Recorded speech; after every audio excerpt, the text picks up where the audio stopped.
Assalamualaikum warahmatullahi wabarakatuh. Alhamdulillah, salatu wassalamu ala rasulillah wa ba'd. As-saum atau puasa diwajibkan atas kita.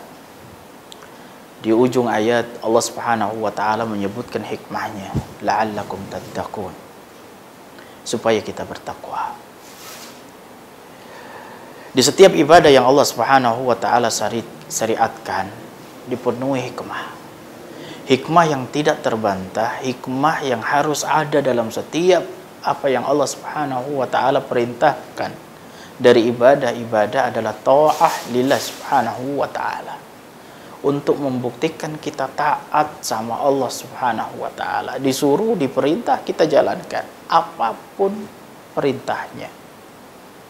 Kita tahu maksud atau tidak tahu maksudnya, jalan-jalan. Ngerti atau nggak ngerti apa di balik perintah itu, yang penting kita lakukan. Ta'ah lillahi subhanahu wa ta'ala. Sami'na wa ata'na, dengar dan taat, bukan sami'na wa asayna. Itulah hikmah tertinggi, karena Allah Subhanahu wa ta'ala menjadikan manusia hanya untuk beribadah kepada Allah Subhanahu wa ta'ala. Wa ma khalaqtul jinna wal insa illa liya'budun.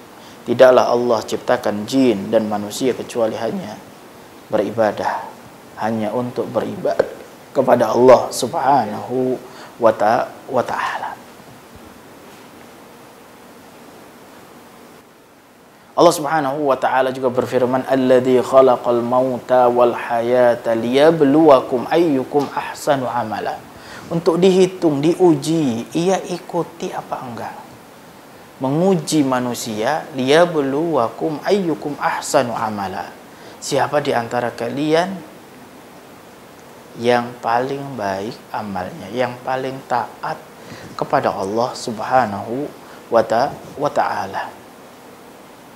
Yang akhirnya terus kemudian Allah Subhanahu wa ta'ala atas ujian-ujian yang diberikan kepada manusia, mereka lolos, mereka mengikuti, Allah Subhanahu wa ta'ala berikan janjinya berupa surga Allah Subhanahu wa ta'ala atas rahmat dan maghfirah Allah Subhanahu wa ta'ala. Itulah ketika kita diperintah, kita mentaati, kita membuktikan, dan kita menjalankan apapun yang diperintahkan oleh Allah Subhanahu wa ta'ala. Menunjukkan ketaatan, menjalankannya dengan cinta dan mahabbah kepada Allah Subhanahu wa ta'ala sebagai bentuk syukur kita atas apa yang Allah Subhanahu wa ta'ala berikan kepada kita. Subhanallah. Dan pasti Allah akan berikan balasannya. Allah pasti akan berikan pahalanya fid dunya wal akhirah, baik di dunia maupun di akhirat. Wa akhiru da'wana alhamdulillahi rabbil alamin. Wassalamualaikum warahmatullahi wabarakatuh.